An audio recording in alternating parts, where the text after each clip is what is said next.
Na boca do crime! Uma madrugada de pânico para os moradores da praça. Na boca do crime!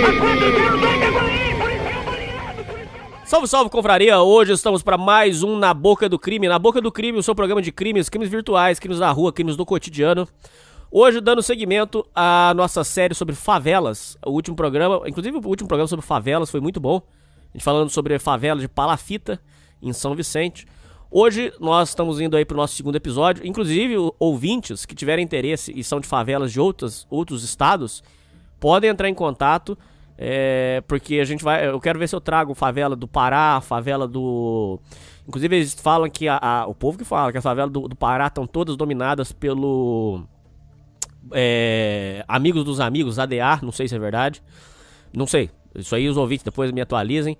Então, ouvintes aí de outras favelas, entrem em contato pra mandar aí pra gente como é que tá a situação em outras favelas. Hoje, nós temos a honra aí de receber uma pessoa que vai contar pra gente a situação das favelas do Rio de Janeiro. Hoje quem vem aí é o pastor Jorge Manuel Santos. Fala, Jorge. Oi, meu querido amado. Uma boa noite. Uma noite de, realmente de bastante vitória para nós aí. E vamos falar um pouco sobre favela do Rio de Janeiro, pelo pouco que eu convivi, e conheço lá do Rio de Janeiro.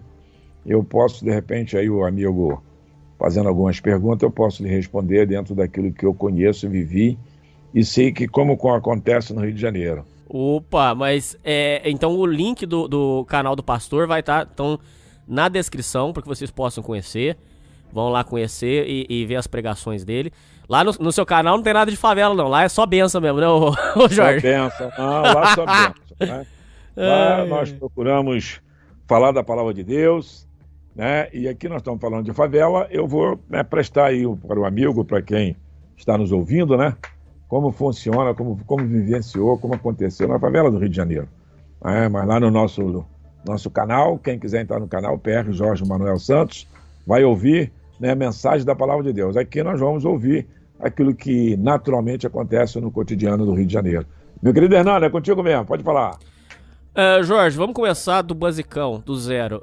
Você tem muita vivência de Rio de Janeiro, você nasceu lá e eu queria saber o seguinte: quais são as favelas mais antigas do Rio de Janeiro e as mais emblemáticas, na sua opinião, as principais? Primeiro eu quero que você me responda quais são as mais antigas, primeiro que eu quero saber, e depois eu quero saber quais são as mais emblemáticas hoje. Por exemplo, sempre que o pessoal fala de favela do Rio de Janeiro, fala de Rocinha, mas não é só Rocinha, existem outras favelas também que são muito famosas.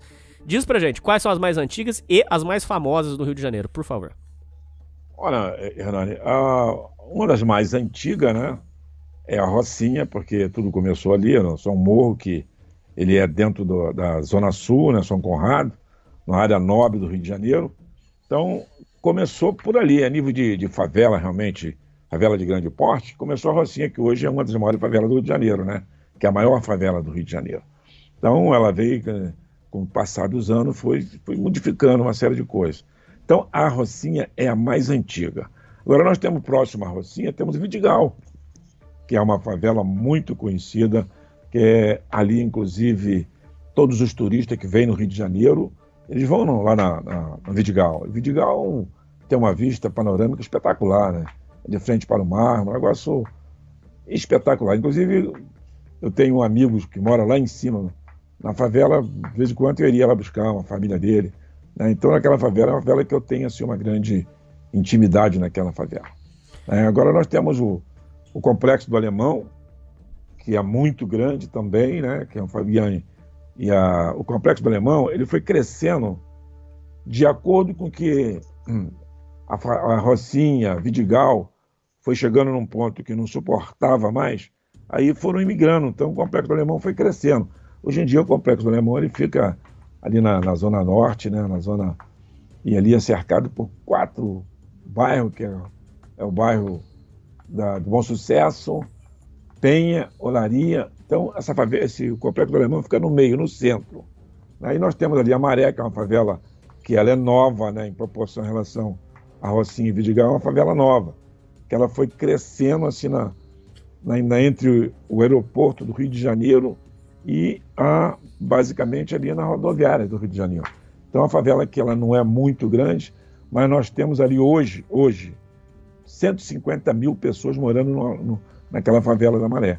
É muita gente. É uma cidade. É uma cidade, né? Mas as mais antigas, então, você está falando que são Vidigal, Rocinha, Complexo do Alemão. Tem mais alguma favela antiga que merece menção aqui? Não, a que merece menção é a Maré, né? Hoje em dia a Maré, essa favela, né, que hoje ela tem assim uma divulgação muito grande, que é o Borel, ela com o tempo era o Morro do Borel, era uma favela pequena, né? Não tinha assim uma grande repercussão como tem hoje, né? Hoje o Borel é uma grande favela. Ali na Tijuca, Vila Isabel, é o centro das pequenas favelas. Ali você tem o Macaco, tem o Borel, então tem umas favelas que são concentradas na Tijuca, ok? Mas a mais antiga mesmo, ali numa escala, nós podemos falar Rocinha, Vidigal, Juramento, Macaco, e a seguir vem ali Maré, favela da Maré. São as favelas mais antigas. Ô Jorge, tem uma questão que gera muita confusão em mim e também nos ouvintes, que existem bairros que são considerados bairros pobres, mas que não são favela. Por exemplo, até me corrija se eu estiver errado, a informação que a gente tem aqui, Olaria e Bangu são bairros de pessoas humildes, mas não chega a ser favela, seria isso? Olha, porque Olaria, o Complexo do Alemão, ele tá, quer dizer, Olaria, Penha, Leopoldina, isso fica em torno, né, do Complexo do Alemão. Quer dizer, é perto do morro, entendeu? Então a favela, ela é no morro. Olaria, na parte plana de Olaria, não é favela, né? Ali é uma área do Rio de Janeiro, não é que seja uma área pobre, é uma área mais carente. Mas não chega a ser pobre, né? É uma área carente. E ela não é a favela. A favela, ela quer dizer, começa quando sai do asfalto e passa o morro, que é o Complexo do Alemão. Vamos lá, Jorge.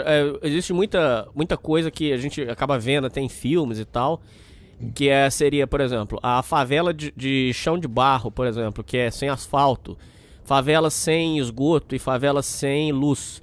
No Rio de Janeiro, atualmente as favelas ainda se encontram em certas partes dessa forma, ainda no chão de barro, ou sem luz, sem água encanada, ou lá nessa situação já foi resolvida nas favelas? Olha só, a nível de prefeitura, realmente, essas favelas são muito carentes em relação a isso. Mas, como o próprio nome fala, né, comunidade assim, de favelados, que a gente hoje não pode se falar mais favela, hoje é comunidade, né? Mas vou te falar, tirando ali a Rocinha, as outras, Rocinha e Vidigal, o restante é muito precário, muito precário. Mas não tem ruas de barro, não, tudo asfaltado direitinho, mas saneamento básico praticamente não existe, né? Não tem como existir. Mas a luz chegou lá? Não, luz geral, ninguém paga luz, mas tem luz. É gato? Se você chegar lá, tudo gato, 90% é gato. Então ali é muito raro alguém pagar naquelas comunidades, né? Mas, e ali você chega num poste, numa comunidade daquela, você não consegue identificar de quem é aquele fio, muita coisa, um negócio complicado. Agora, várias favelas foram se criando no Rio de Janeiro. Nós temos Pedrinha, a favela das Pedrinhas, nós temos ali a favela que foram crescendo, que é a Cidade de Deus, que é uma favela, né? Uma comunidade que já é um pouco antiga, creio eu que nessa escala aí de vamos dizer assim, vamos colocar Rocinha, Vidigal, Complexo do Alemão, né? A favela do Acari, a do Muquiço. A do Muquiço são favelas que são antigas, com mais de 40 anos, mais de 50 anos, né? Então, para mim, o que é antigo, para mim, de repente, não é para você, né? Porque as favelas no Rio de Janeiro, todas elas cresceram de 50 anos para trás. Elas só foram aumentando, mas elas já existiam, não com esse nome que hoje nós temos assim de favela de alta periculosidade, onde que o Comando Vermelho, vários comandos lá dentro, hoje em dia tem uma grande quantidade de comandos que a gente não consegue nem decifrar quem é quem, Então eles tomaram conta dessas favelas. A questão a casa de papelão que era feita antes, nos anos 80, 70, hoje já não tem mais barraco de papelão? Não, hoje não se faz. Hoje você chega nas favelas, todas elas é de alvenaria, todas elas é alvenaria. Barraco de madeira, isso aí não, nas favelas que nós estamos falando aqui não existe mais. Não tem mais espaço para isso, entendeu? Porque elas começaram como... Porque hoje naquelas favelas, se você entrar numa residência numa favela daquela, você tem tudo numa favela daquela. Aquela, são cômodos pequenininhos. Não é mais como naquela época. Não. Lá você chega lá, televisão a cores, micro-ondas, geladeira, tudo quanto é equipamentos, né, eletrônicos você encontra naquela favela. Né? Hoje não é como antigamente, que o pessoal que morava em favela era tudo pobre, muito pobre. Hoje não, hoje o negócio na favela é mais... Vamos dizer assim, apesar da desorganização que existe, mesmo assim o negócio é organizado. O negócio é complicado, o negócio hoje é... Então na favela todo mundo na favela tem... só não tem organizado, que é esgoto e água. Isso não é organizado, mas todo mundo tem. Dá-se o jeito, vai puxando o cano lá de baixo, o negócio é... Você chega numa favela, o negócio é desorganizado, mas é organizado. É impressionante falar isso, mas é assim que funciona. Mas não é uma água legalizada que você fala, não é uma empresa que vai lá e legaliza. Não, eles puxam aquilo lá. Não, 5% pode ser organizado no começo da ali no pé, você está falando ali no pé do morro, por exemplo. No pé, no início. Mas nós temos a favela da Maré, que não é morro. A favela da Maré não é morro, né? Ela fica ao lado da linha vermelha, que é uma via que sai do aeroporto do Galeão, que é o Tom Jobim, para a Zona Sul. Essa favela é do lado, ela cresceu ali, que eles chamam de Complexo da Maré. E essa tem 150 mil habitantes. Há aproximadamente 6 meses atrás, eu fui junto lá com a empresa que eu trabalho, né? Fomos lá para poder organizar lá na Clínica da Família, lá dentro, e para entrar lá dentro dessa favela, que ela fica imprensada entre a Avenida Brasil e a linha vermelha. Então, e você, para entrar no centro da favela, você tem que pedir autorização ao chefe da área, senão você não entra. Tem que pedir autorização pro patrão. Vamos colocar assim. Tem que pedir. Hoje em dia, se você entrar de qualquer jeito lá, você não sai. Então, mas são favelas, todas elas, ruas asfaltadas, é tudo organizado. Tem um comércio lá dentro impressionante. Um forte comércio. Se você entrar na favela da Maré hoje, é um negócio impressionante. São 150 mil pessoas convivendo ali dentro. Mas a polícia entra lá normal, Jorge? Como é que é? Não. A polícia não pode invadir. Hoje, isso, o STF, né, proibiu, inclusive, a polícia de fazer incursão na favela. Não pode. A polícia não pode entrar na favela. Só com autorização, né? Só com mandato. Não pode. Não pode. Se não tiver mandado, não pode entrar. Então você chega lá. Mas quando a pessoa tem uma casa roubada, por exemplo, vamos colocar assim, roubaram a minha casa, aí, qual que é a instrução? Explica aí. Porque o cara, quando veio aqui, o rapaz da favela de Palafita, ele falou que a instrução lá era, se roubarem você ia pedir autorização pro patrão, lá que chefiava, e aí o patrão que tinha que tomar providência, sem chamar a polícia. Se chamasse a polícia, era cobrado. Como é que é lá hoje, no Rio de Janeiro? Não, hoje, nas favelas, quem manda é o tráfico, é o comando do tráfico. Então, não tem esse negócio de polícia. Aconteceu um furto, um roubo lá dentro da favela, numa casa, que isso é difícil de acontecer, né? Estou lhe falando, o negócio é desorganizado, mas é organizado.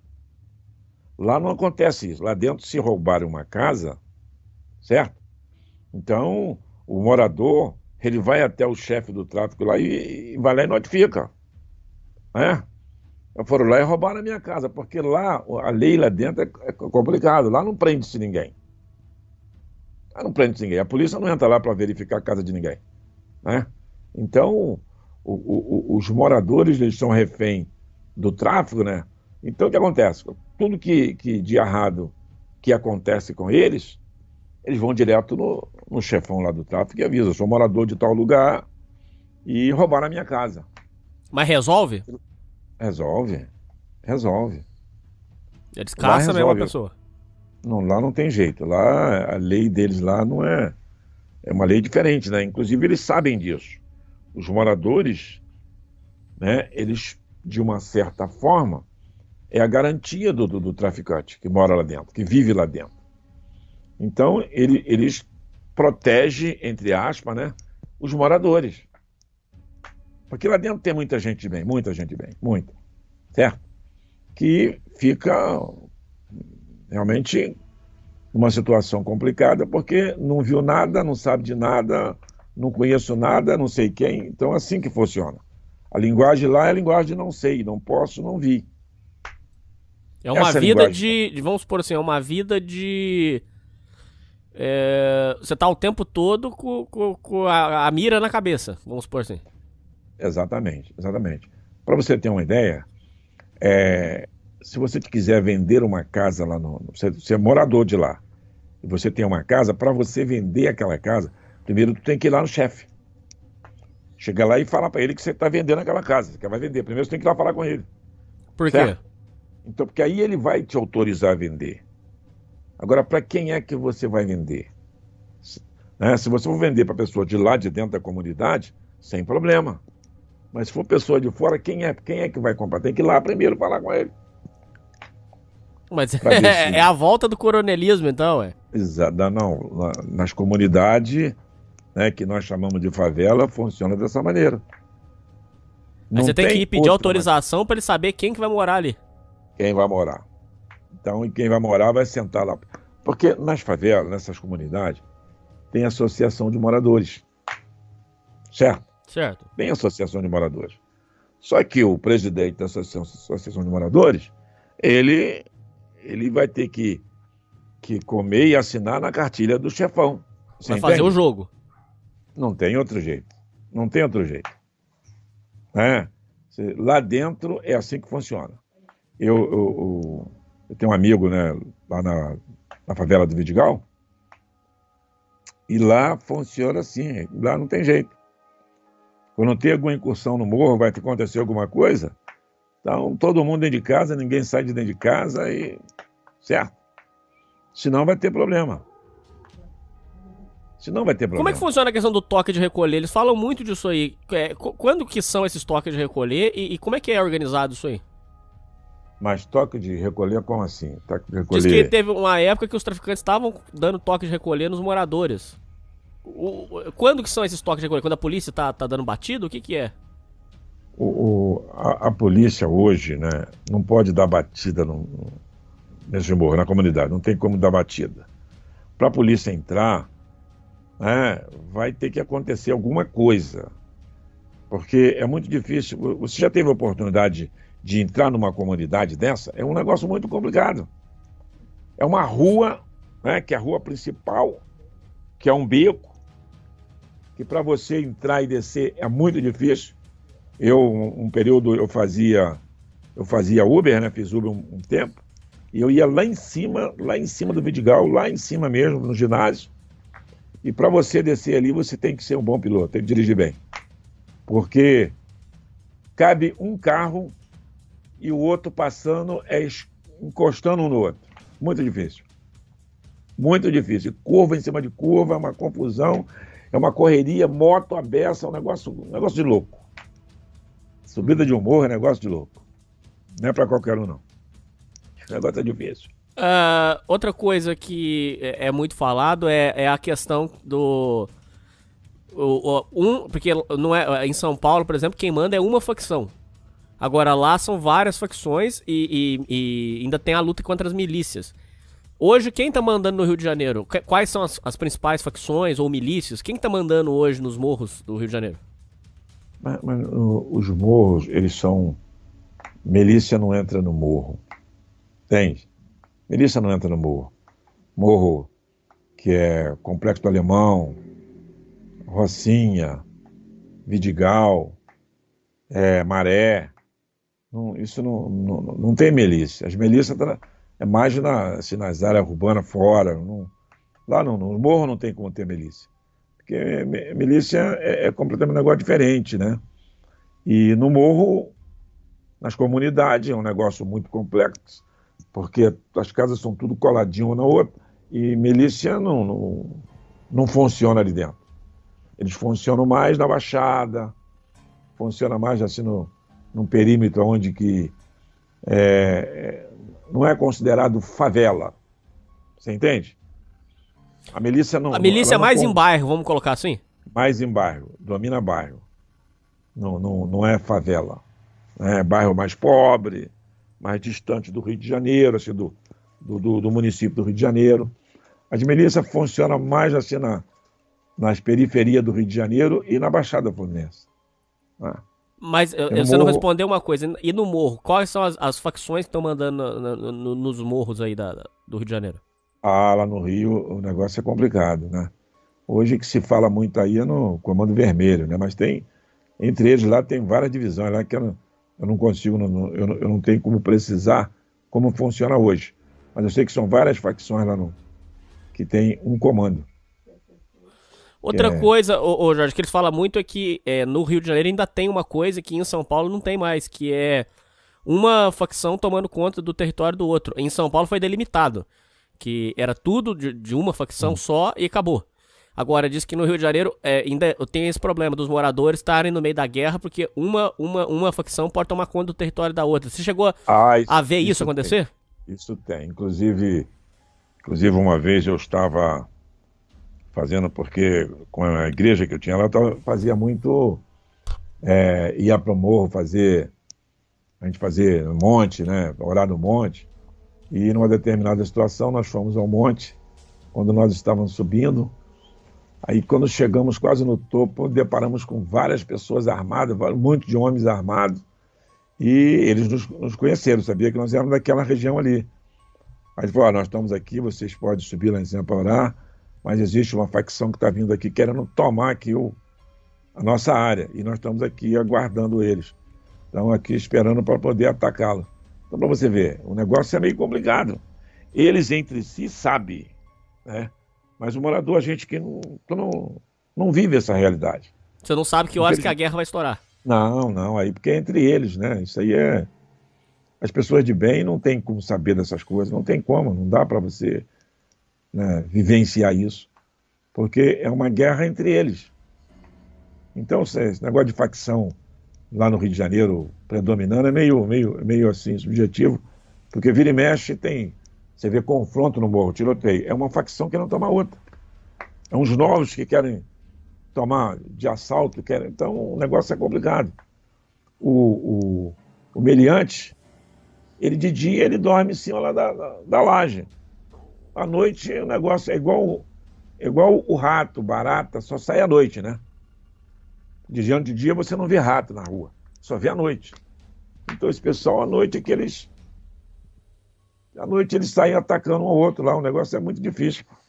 Mas você, durante esses anos de Rio de Janeiro, você chegou a presenciar alguma situação onde uma facção tomou conta do território da outra? Não, presenciar não, sou muito longe disso, mas várias coisas, né? A gente tá sempre vendo lá, notícia, tiroteio, aí o pessoal que trabalha, né, um funcionário lá da empresa, não posso descer hoje, porque hoje tem uma facção está entrando aqui, está querendo tomar outra, então ninguém pode sair. Então isso aí você... Sério isso? Você chegou a ver isso? Eu presenciei muito isso, já ouvi muito isso. Então, eu não posso sair de casa hoje porque está tendo um confronto, ninguém pode sair dentro de casa. É assim que funciona a favela, aquelas comunidades. Então o negócio é meio que... Agora, a favela da Rocinha, a Rocinha já é um negócio que funciona já há muitos anos, não acontece muito essas coisas, porque lá já, vamos colocar assim, o nível lá já funciona como se fosse um quartel, né? O negócio é bem organizado, lá não tem... Lá cai um chefe e já tem outro assumindo, entendeu? Entendi. Lá não tem espaço para uma outra facção ir lá tomar não, é muito bem organizado. Ô, Até Jorge, tenta, voltando... né? Desculpa, só pra voltar no assunto que é importante, a questão da milícia, você falou que as milícias dominam nos bairros, isso é muito legal, que eu não sabia dessa diferença. Dizem que a milícia, o que eles fazem? Eles controlam o GatoNet, que só eles têm autorização pra vender. Se outra pessoa vender, é bala. Eles têm o controle do gás. E diz que eles estavam controlando também, Jorge, que só eles podiam vender galão d'água. O que você pode dizer pra gente sobre milícia? O que você chegou a ver, que você conheceu? E outra coisa que eu queria saber de você. Dizem que as milícias são extremamente organizadas. Tem disciplina e diz que são muitos ex-PMs que são expulsos lá, que fundam essas milícias. O que você pode dizer pra gente sobre milícia? Olha, o que nós sabemos, né, conhecemos e vivenciando é que a maioria do miliciano são ex-policiais, né? Começou no início, lá atrás, chamava-se polícia mineira, né? Eram policiais que na área dele não deixava o crime prevalecer, organizava, que era um negócio muito bem organizado. E assim, os policiais se cotizavam, né, e ali naquela região deles não deixava a criminalidade, né, vivenciar ali. Agora, com o passar dos anos, a quantidade de policiais que foram sendo expulsos, saindo das forças, né, então foram gerando essa que passou a ser milícia, né? Que milícia é um negócio mais complicado do que o traficante, porque o miliciano, ele está mais próximo da polícia, né? Então, é mais complicado você ir de encontro ao miliciano. Porque o miliciano vive no asfalto. O miliciano está no asfalto. O traficante está no morro. Certo? Certo. Então é meio complicado. E essa diferença, o miliciano, ele tem a técnica, ele tem o profissionalismo, né? Ele sabe como funciona várias coisas. Então, com o passar dos anos, a milícia foram tomando conta de posto de gás, de uma série de coisas, fazendo segurança lá das lojas. Então, o negócio foi chegando a um tal ponto que hoje você não sabe o que é pior, se é a milícia ou se é o traficante. Eu já ia te Entendeu? perguntar isso mesmo. Hoje, eu sei que é difícil responder essa pergunta, mas hoje você considera que é mais danoso a milícia ou a facção? Olha, nessa particularidade do que é mais danoso, eu não tenho como assim precisar, mas é complicado. É complicado. Tem várias pessoas que eu convivo, né, com várias pessoas que moram nas comunidades. Comunidade complicada, mora próximo. E eles reclamam muito do miliciano, né? Porque o miliciano, vários deles já foram policiais e ainda continua com o poder em cima deles com o poder de polícia. Né? Então é complicado. Como é que o camarada vai saber se o miliciano não é mais policial? Ah, não tem como. Não tem como. Então é mais difícil, é mais complicado. Né? E tem um detalhe. O miliciano, o cara é polícia. Então ele tem a técnica de abordagem, como se aborda uma pessoa. Então, o que acontece? Ele tem uma técnica que o bandido comum não tem. Não tem, porque infelizmente a criminalidade lá é tudo jovem, tudo praticamente adolescente. Adolescente que mora no morro não sabe técnica nenhuma, não tem vivência nenhuma de policial. Né? Você imagina a quantidade de armamento pesado que tem nas favelas, se aqueles que estivessem portando aquilo tivessem, né, o conhecimento e a técnica de como portar aquilo. Porque um fuzil é um negócio da rajada, fuzil da rajada. Você vê que confronto de polícia com bandido, normalmente sempre atinge uma pessoa que não tinha nada a ver com a história. Né? Chama-se famosa bala perdida. É porque o poder que tem uma bala de fuzil é muito grande. Aquilo, uma parede comum, aquela bala ultrapassa, certo? Lataria, ela passa direto. Então o cara dá um tiro assim, numa distância de 150 metros, vai atingir pessoas que não tinha nada a ver, não estava nem vendo, nem próximo. Mas essa questão deles controlarem que só eles podem vender o GatoNet, o gás e o galão d'água, você já ouviu falar sobre isso? Isso aí funciona. É assim, né? E tem que pagar uma segurança pra ele também. O negócio da segurança é outra ilusão, viu, Jorge? Porque é uma história que é assim, isso foi uma pessoa de comércio que falou pra mim, diz que eles chegam assim pra você e falam assim, olha, nós vamos providenciar a segurança do bairro, Você paga um valor aqui, vou chutar um valor aqui, R$ 500. Você paga R$ 500, que nós vamos fazer a segurança do bairro. Mas isso aí, ô Jorge, é uma extorsão que ele tá te usando, ele tá fazendo uma extorsão em você, indireta, porque é o seguinte, diz que quem não paga, aí eles mesmo arrumam gente pra ir lá roubar. Diz que é mais ou menos assim, igual o vigia de carro. Não é mais ou menos, não. É assim. É isso aí. É igual a história do vigia de carro, Jorge. Se você paga R$ 2 aí pro vigiar, patrão. Se você não pagar, ele arranha seu carro. É a mesma coisa. Exato, Quer dizer o seguinte, ele fala que vai te dar uma segurança, mas a segurança é o seguinte, é que quem não pagar vai naturalmente ser atacado. Mas o meu querido, era assim, quando começou a milícia, que era a Polícia Mineira, funcionava dessa maneira, o negócio era sério. O camarada ia lá, o policial, né, tal, e ele, fora do horário de trabalho dele, né, ele dava segurança. Ó, se eu pago aqui que eu vou lhe fazer a segurança. O cara fazia segurança. Ele fazia segurança. Com o passar do tempo, as coisas foram mudando. Foram entrando pessoas que... Né, e aí começou. Essa segurança hoje ela é mentirosa. O camarada diz, olha, é o famoso... Se ficar, o bicho pega, se correr, o bicho come. Ou o cara paga e está sujeito a não ter mais problema, ou ele não paga, vai ter problema. Então você fica no... Certo? Você vira então, refém. Fica refém. Hoje é assim que funciona. Vira refém. Você chega lá, você tem que comprar o gás lá na mão dele, tem que comprar água na mão dele. Tudo é por ali. Inclusive, o motoqueiro... Você vê que lá tem um transporte de moto, né? Lá nas favelas lá na Rocinha e no Vidigal. Isso, é mototáxi. É o mototáxi. E os mototáxis, os caras da moto têm que dar um dinheiro lá pro chefe do homem, que é a associação. Entendeu? Tem que dar o dinheiro. Senão não trabalha. Ele tem que pagar uma taxa. Né? Mas o negócio é organizado. E aí? Certo? Ou você paga para transportar o morador lá e tal, tá tudo certo, ou você não pode trabalhar. Quer dizer, eles lá no morro, né? E é assim que funciona. Então existe um controle deles lá. O negócio hoje lá em cima é tudo controlado. E como é que a polícia vai subir lá? Mas uma difícil. coisa que eu queria entender, hoje em dia milícia e facção, por exemplo, milícia e comando vermelho, se respeitam? Existe paz entre eles ou vira e mexe estoura a guerra lá? Não tem negócio de respeito, não tem respeito. Não existe bandido amigo do outro, isso não existe. Isso não tem, não. Isso não tem. Isso é uma guerra que não... Qualquer hora pode explodir outra guerra. Qualquer hora, tem lei. Agora, nessas comunidades que nós estamos falando aí sobre Rocinha, Vidigal, Morro do Alemão, Maré, isso não tem milícia, não. Ali não dá para conviver, não tem como conviver. Não tem como conviver. Porque ali é só o tráfico mesmo. Não tem...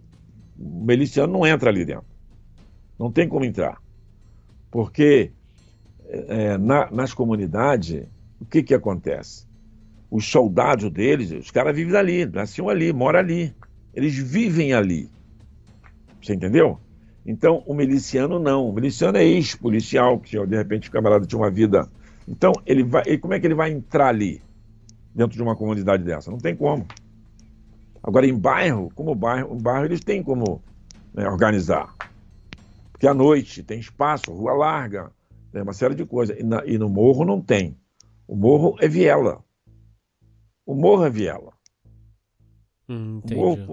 A polícia não consegue entrar no morro, porque para ela entrar no morro, isso é um negócio, rapaz, que é muito complexo, é muito fácil eles falarem aí, não, porque se a polícia quiser acaba, cerca, é muito difícil, comunidade é muito difícil, porque existem direitos humanos, existe uma série de coisas que inviabiliza o policial de dar uma batida no morro.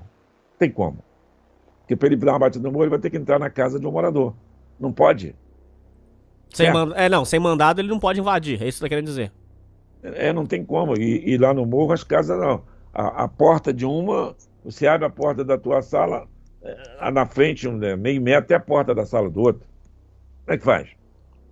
Essa é outra dúvida, Jorge, que os ouvintes me perguntaram no programa sobre favela de Palafita. Você disse aí, por exemplo, que uma pessoa vender a casa dela na favela. Mas aquilo ali tem papel? Aquilo legaliza? Porque Não, são invasões. ó. Como é que você vende aquilo? O que é? Olha. Ou seria o que eles chamam de contrato de gaveta? O que é aquilo lá? Explica pra Olha. gente. Deixa eu hoje, como eu estou lhe falando, essas favelas que nós falamos aí agora, essas favelas são um negócio mais organizado. Existe papel. Tem documento. Tem, o documento.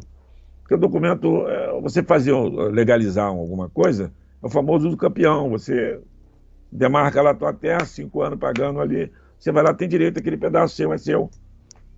Você tem um papel. Aí você vende a laje, o outro vende a laje dele, e aquilo vai, né? O negócio funciona bem nesse sentido. Hoje, porque nas comunidades, deixa eu te falar, eu acredito que 80% são pessoas, entendeu? Que foram morar ali por uma circunstância e ali viveram. São pessoas boas. É, excelente, né? Mas o que acontece? Nós, seres humanos, nós somos produto do meio. Nós somos produto do meio, né? A pessoa costuma viver naquele meio ali, não sai dali de jeito nenhum. Morar na zona sul do Rio de Janeiro, né? Quer dizer, próximo de tudo. Ele não quer sair dali.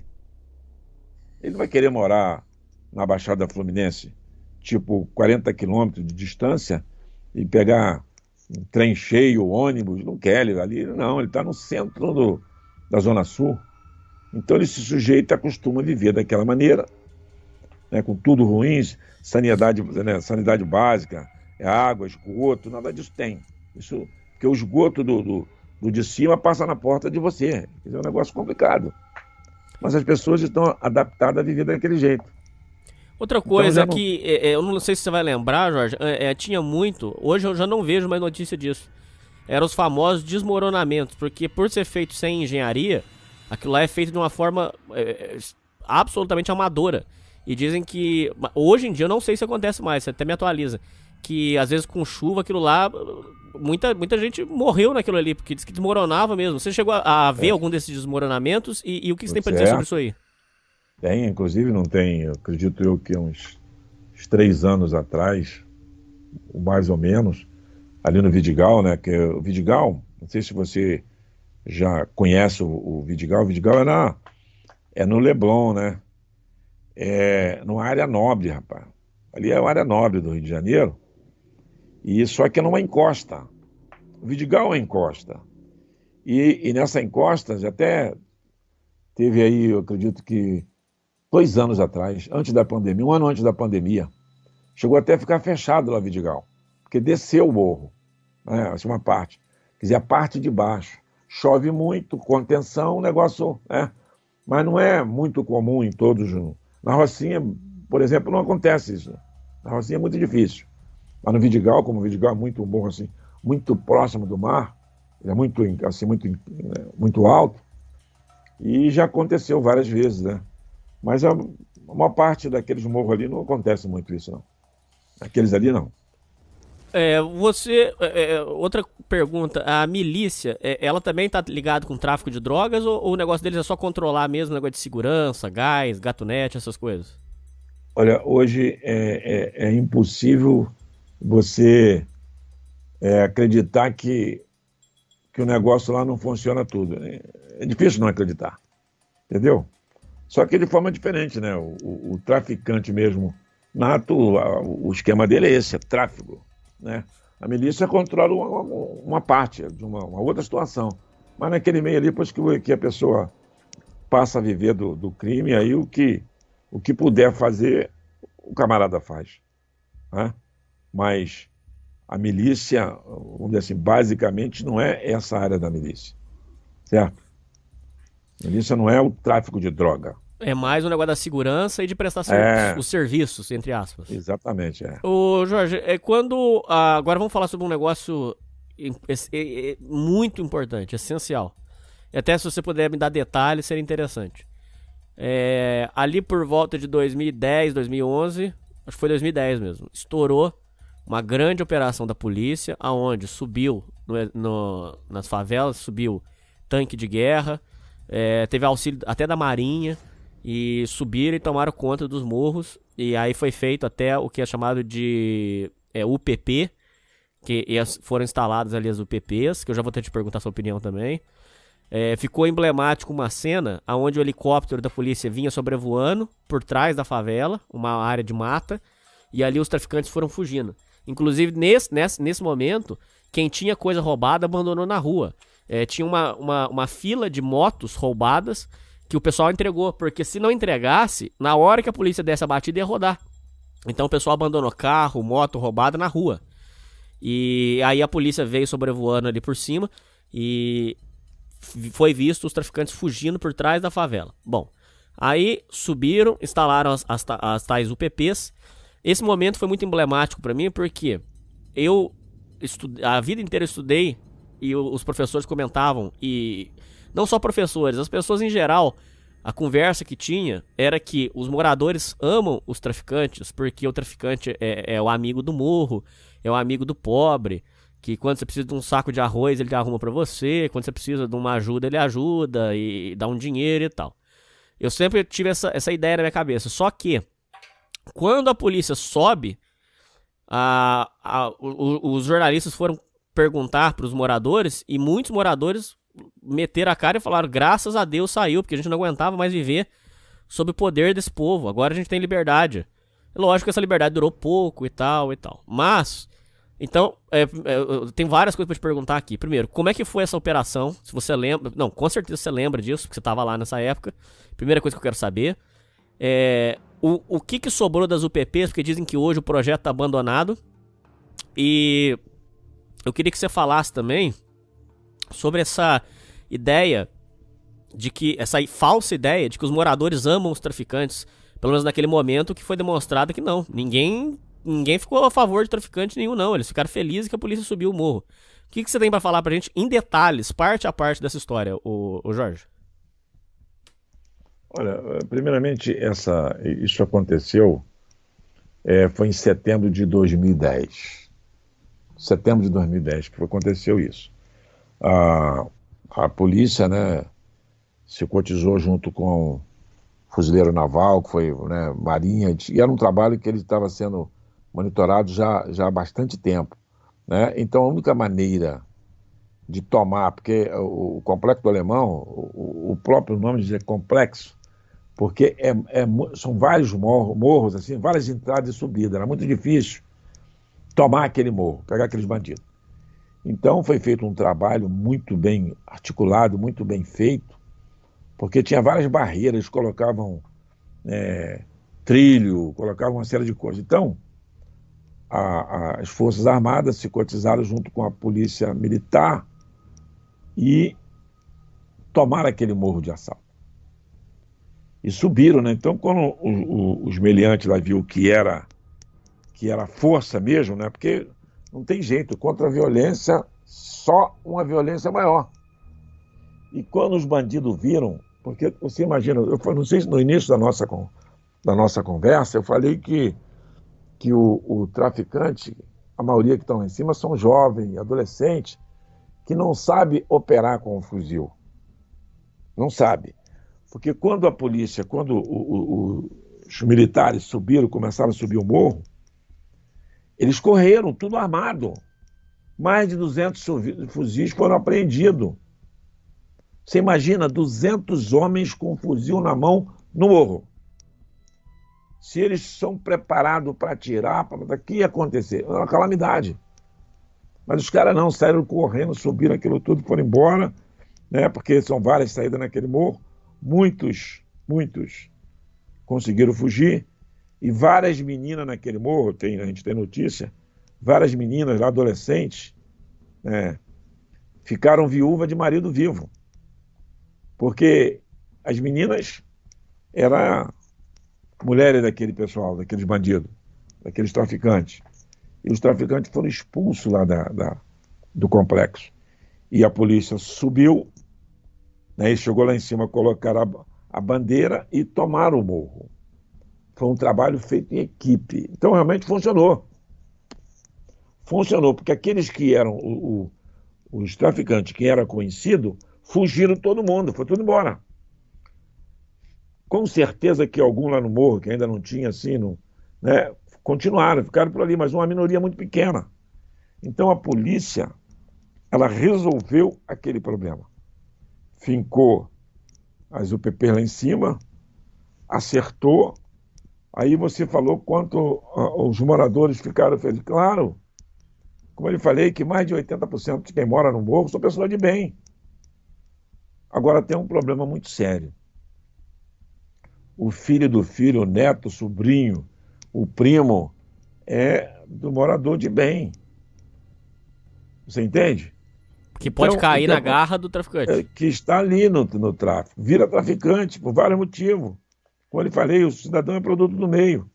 A criança criada ali naquele ambiente, onde que as coisas passam a ser normais para ele.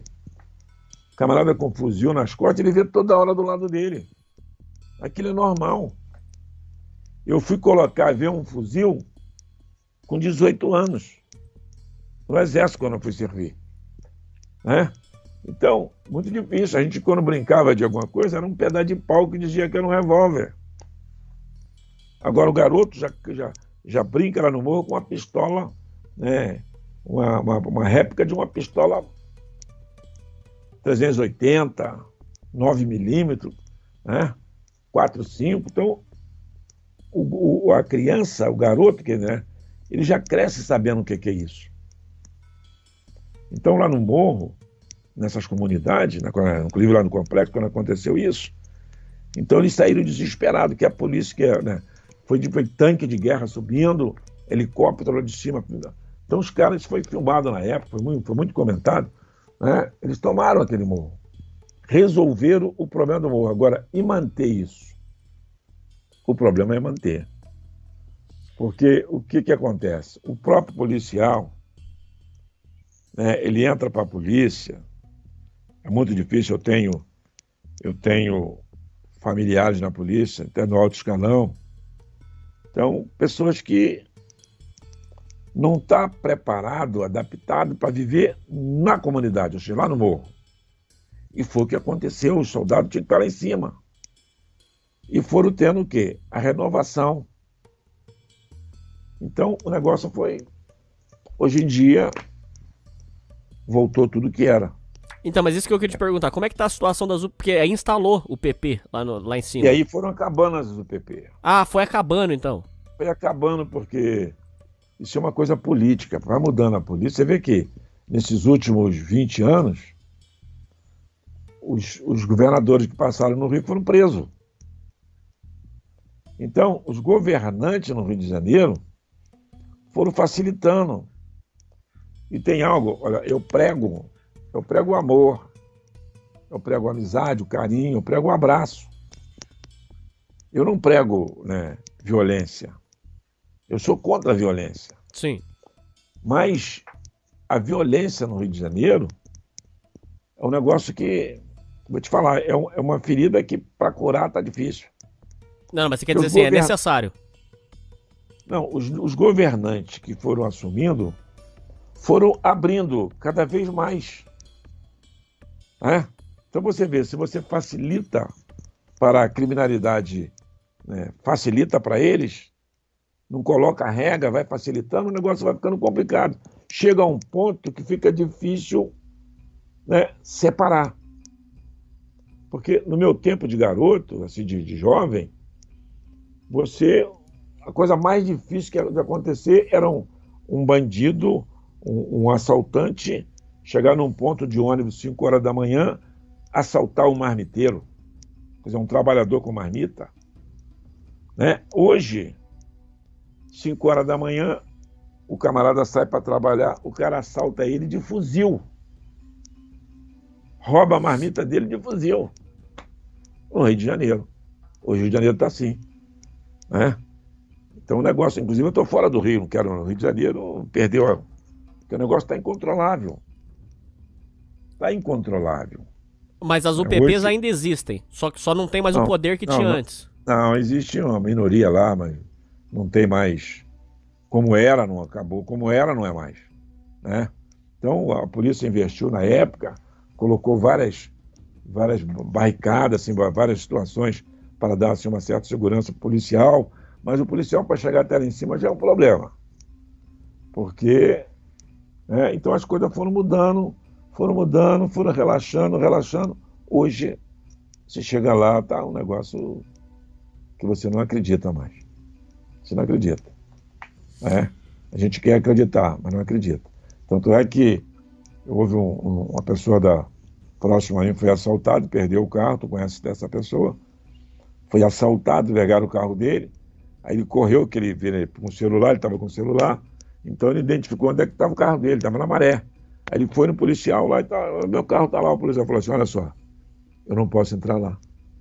Mas meu carro está ali, é só entrar, está aqui a 100 metros, não posso entrar lá. O policial assumiu. O policial te não posso entrar lá. Só com força policial. Então o negócio está complicado.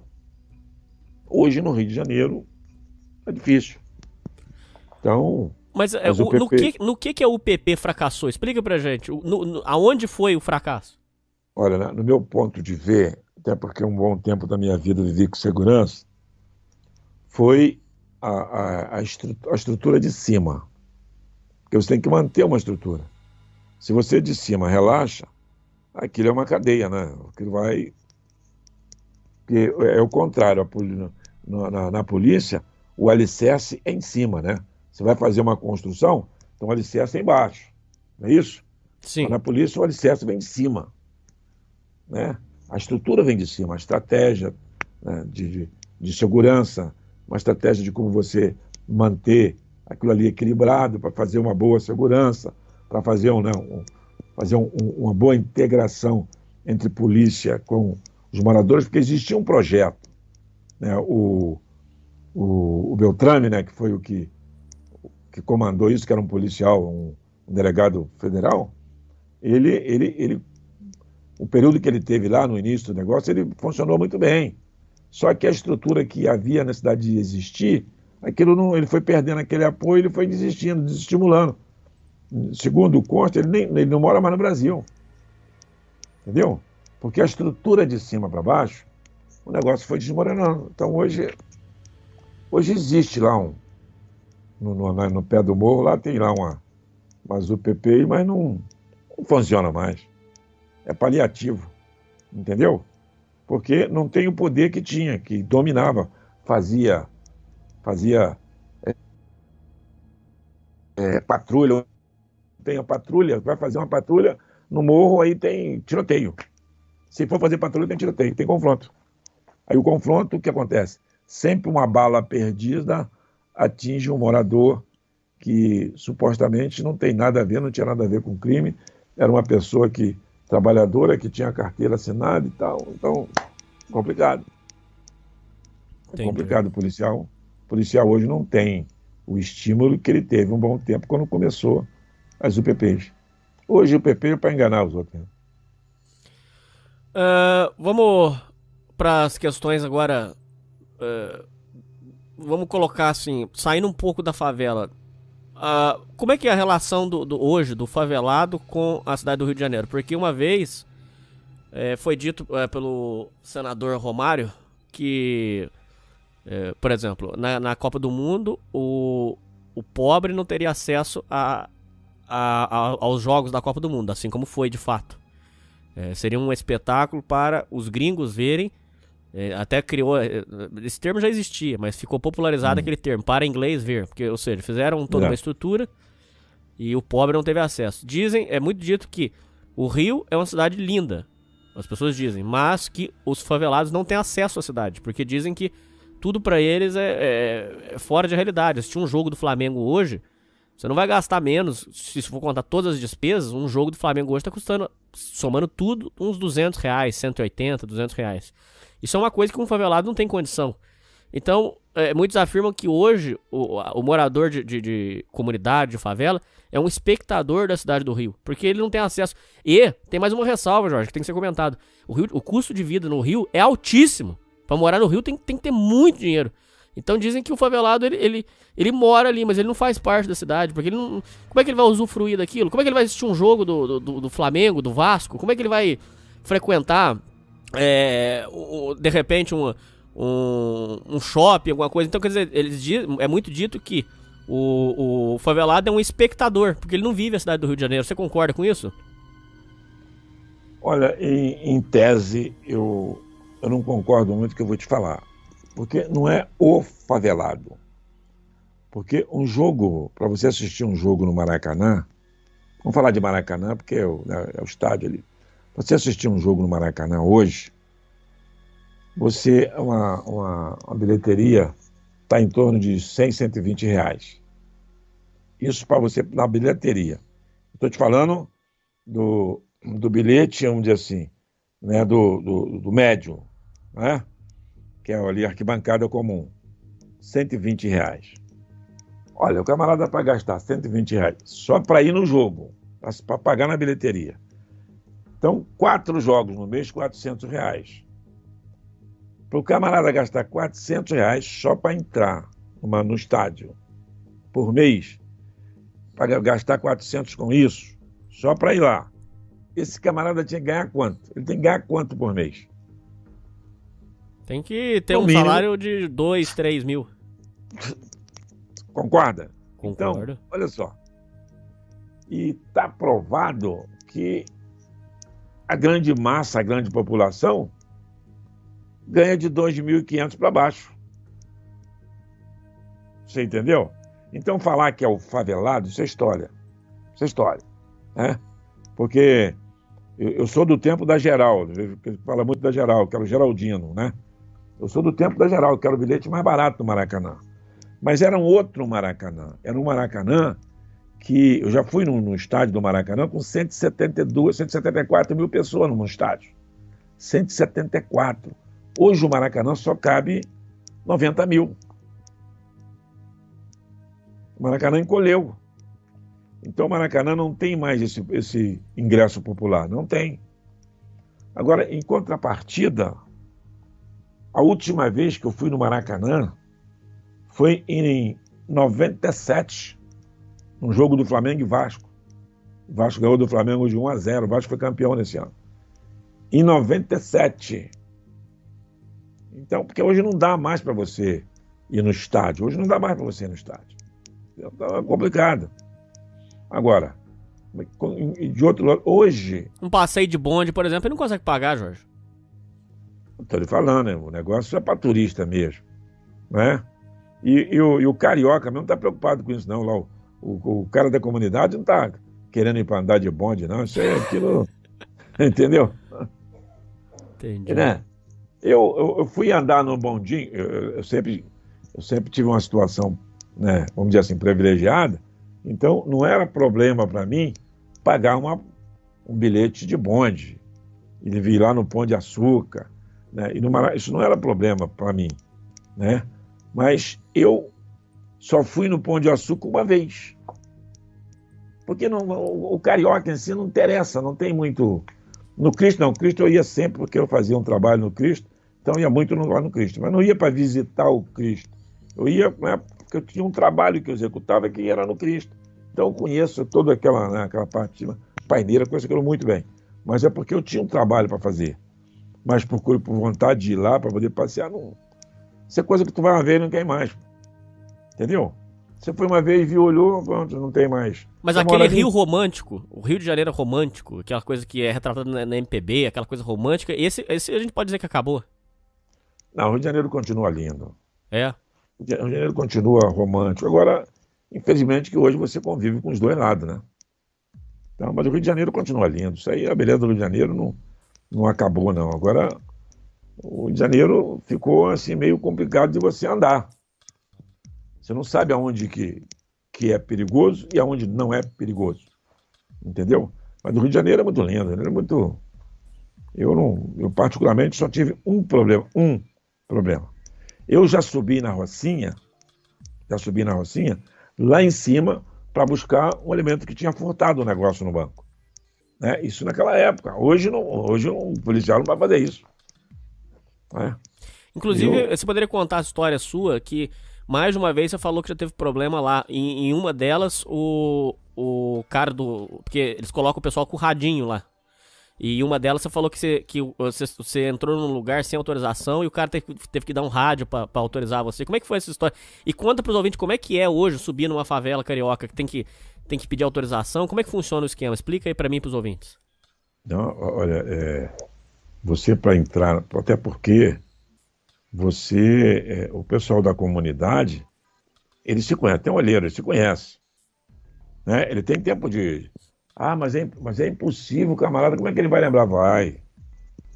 Porque ele está ali o dia inteiro, chamam o dia inteiro olhando. Então ele sabe quem desce e quem sobe. Todo dia.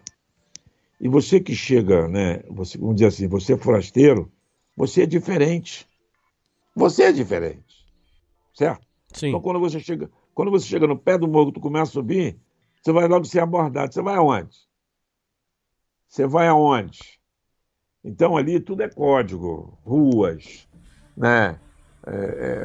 Cada pedacinho ali tem um nome, tem um código. Então tu entrou ali de estrangeiro, o pessoal sabe, você vai aonde?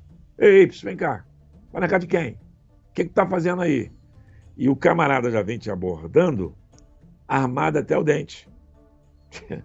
Com um fuzil, com pistola. Então, e aí, como é que vai? Mas de dia isso, entendeu? Ou só de noite? Que de noite, pô. De noite ninguém vai no morro. De dia, sol quente. Mas é zoneado assim mesmo, o cara com arma? Você chegou a ver o cara com arma na mão e tudo? Não é zoneado, é organizado. É organizado. Aí vem o cara com arma e vem no seu carro e pergunta, onde você vai, papapá? Não, carro. 6 meses atrás tivemos que entrar lá na Maré. Estavam fazendo um trabalho na saúde. Então, quando nós chegamos na entrada, né, tivemos que a pessoa que estava lá pedir autorização, que era para a gente entrar.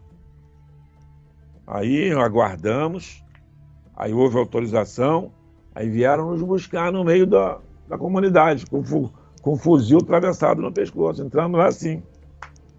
Aí ninguém mexe, ninguém bota a mão, tranquilo, doutor, sem problema. Não é policial, não, é o pessoal da comunidade. E funciona assim. Você pode chegar lá que é assim que funciona. Polícia não entra. Quer dizer, então se um ouvinte aqui do programa pegar um carro e querer subir lá, não vai que não vai conseguir. Inclusive, não sei se você vai lembrar, ô Jorge, uma atriz global errou o GPS, caiu lá dentro e fuzilaram o carro dela, quase morreu. Você lembra disso aí? Uma atriz global, isso aí. Deixa eu te falar, no Vidigal, você falou agora atriz global, lá na Vidigal, vários atores da Globo, vários, né, saíram dali. Tem um que faz a Cidade de Deus, que fizeram a Cidade de Deus, o Laranjinha, tudo é dali. Aquela uma atriz, a Renata Rodrigues, uma mulatinha que fez a última novela que ela fez de destaque foi aquela novela do São Jorge, não sei o que, Jorge. Sim, Salve Jorge. Salve Jorge, uma mulata. Ela de lado de cima. Né? Lá em cima tem um ponto lá em cima no Vidigal, que os turistas quando chegam no Rio de Janeiro vão para lá. Só que quando chega lá embaixo, já são autorizados, ninguém mexe, sobe sem problema. Se tu for para visitar, não tem problema, ninguém bota a mão em você. Entendeu? Tem disciplina. Turista. É identificado lá embaixo, tem um carro que leva de turista, aquele carro aberto sem problema. Não vai ter problema, só pode ter problema se tiver um confronto na hora no morro. Fora disso, não tem problema. Você sobe, ninguém vai te incomodar, e você vai ver um monte de cara de fuzil, você vai ver tudo, você vai ver tudo. Certo? Eu te falei que eu ia buscar sempre um amigo lá em cima, quando eu tinha fazia Uber, aí já baixava o vidro do carro direitinho. Lá embaixo, o cara, não, estou subindo, eu vou lá em cima, não, sem problema. Não vão te incomodar. Agora, o cidadão de bem tem medo de subir, fica preocupado, né? Fica muito preocupado. A primeira vez, eu subi com o menino, ele veio me buscar lá embaixo, fui lá buscar a esposa dele, mais 2 crianças e tal. Aí depois da terceira vez, já subia sozinho. Da terceira vez, tu já conhecia, o pessoal já sabe quem é você. Né? Entendi. Já a abordagem é diferente, o pessoal já sabe que você já não pergunta o que você vai fazer, porque já sabe para onde você está indo. Aí o menino, sempre quando eu ia lá buscar, ele já avisava, vai vir aqui, vai me pegar aqui e tal, um menino bonito, os olhos verdes, cabelo louro e tal. Aí já não tinha problema, subia bem. Entendeu? Mas, só uma coisa que você não falou, essa questão por exemplo, dessa atriz global que caiu lá sem querer por causa de erro de GPS, você já ouviu casos de pessoas que sem querer caíram lá dentro e aí acabaram sendo ou alvejados, ou então... Inclusive você passou por uma dessas, que eu lembro que você me contou, fora do ar, que uma vez você fez um retorno errado, uma curva errada lá, e os caras deram enquadrada no centro. Não fizeram nada, mas deram enquadrada no centro. Ô, meu tio, daqui é meu tio. Eu falei, tem sobrinho daquela idade? Tio! Mas eles já viram também que a cabeça branca e tal. Mas ali, né, eu também não fiquei nervoso, nem... Porque eu já estava ali, já estava acostumado lá em cima. Então já não... Porque quando você é inofensivo, né, as pessoas não criam problema com você, não. Porque não é essa a finalidade deles. Criar problema com a pessoa. Agora, isso que você falou aí de errar o caminho, isso aconteceu na Maré. Aconteceu ali aconteceu até com 2 vezes. Uma foi um carro até de São Paulo que entrou lá no GPS, porque a bem da verdade, a favela da Maré, ela tem uma avenida que corta. Se você não souber, ela corta, joga você dentro da favela. Nossa, mas isso é um perigo. É complicado, né? Você precisa saber onde é que está andando. Se é de fora, tem que saber onde é que está andando. Hoje em dia, quando você entra que o GPS joga você para uma comunidade, ele já avisa, perigo, já dá um sinal que é perigo. Aí você já, acendeu um alerta. Eles já estão atualizados com isso. Todo o GPS já te avisa. Área de perigo, já pisca no GPS. Entendi. Aí você já se policia, não vou entrar por aqui. Até porque dá para você observar que a área é meio esquisita, dá para saber. Né? Se a pessoa estiver desavisada, que está indo para um lugar que acha que tudo é maravilhoso, mas o pessoal hoje em dia que vai para o Rio de Janeiro, sabe que o Rio de Janeiro é perigoso. Então já tem que se... O Rio de Janeiro é tão perigoso que a zona mais nobre de lá é perigosa, que é a Zona Sul. Avenida Atlântica, o nego rouba ali todo dia, meio-dia, 2 horas da tarde, tá roubando, arrastão. A televisão mostra todo dia isso. Porque diz que a turma desce do morro pra ir roubar lá. É isso. Isso, que o pessoal lá do asfalto não vai roubar. Porque ali, quem mora no asfalto tem a mesma condição do que tá ali. Entendeu? Inclusive, teve uma época, Jorge, você vai lembrar disso, anos 90, as pessoas chamam isso de preconceito, outros dizem que seria uma defesa. Queriam criar normas, você lembra disso, Jorge? Com certeza, que queriam criar normas para restringir o acesso dos moradores da favela nas praias. Só que disseram que isso era segregação, que não podia fazer, que é preconceito, de fato é mesmo. Mas disseram que eles queriam fazer isso para restringir, para acabar com o problema dos arrastões. Eu queria saber se você lembra dessa época e o que você tem para dizer sobre isso aí. Eu lembro, mas isso foi o seguinte, é porque não tem até hoje, uma linha de ônibus que vinha lá das comunidades, né? Vinha das comunidades lá do Rio de Janeiro, para lá, que era ponto final. Então eles estavam querendo restringir, era isso. Mas o pessoal que vinha, aí o famoso surfista, que vinha aquele pessoal em cima do ônibus e tal, né? Caracterizando como se fosse uma pessoa assim, que eles consideravam como favelada, né? Porque pessoas que não tinham nenhum escrúpulo, então eles paravam o ônibus e mandavam assaltar e mandavam voltar. Mas o pessoal todo sentado direitinho, isso aí o pessoal não incomodava, não.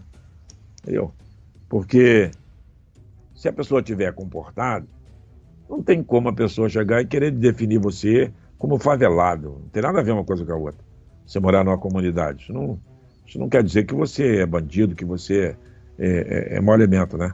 Agora, o teu procedimento é que caracteriza que alguma coisa em você está errada, que você não está com um comportamento normal, decente. Isso é que o pessoal começou na época, a patrulha, na polícia, todos os ônibus que vinham da comunidade, eles barravam, seguravam.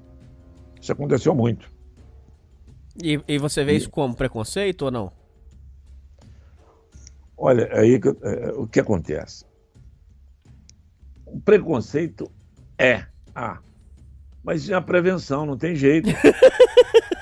Entendi. Entendeu? Não tem jeito. Certo? Você está andando na rua ali, aí vem um camarada assim, tudo, uma atitude, o que é uma atitude suspeito? Camarada, né, com um chapéu na cabeça, um gorro, assim, meio camuflado. O que tu acha? Você vai pensar que ele é um cidadão de bem ou que ele é um bandido? Você acha que é um malandro? Pô, aquele cara vai querer me assaltar, eu acho que ele vai me assaltar. Então, esse falar que é preconceito, isso é muito complicado.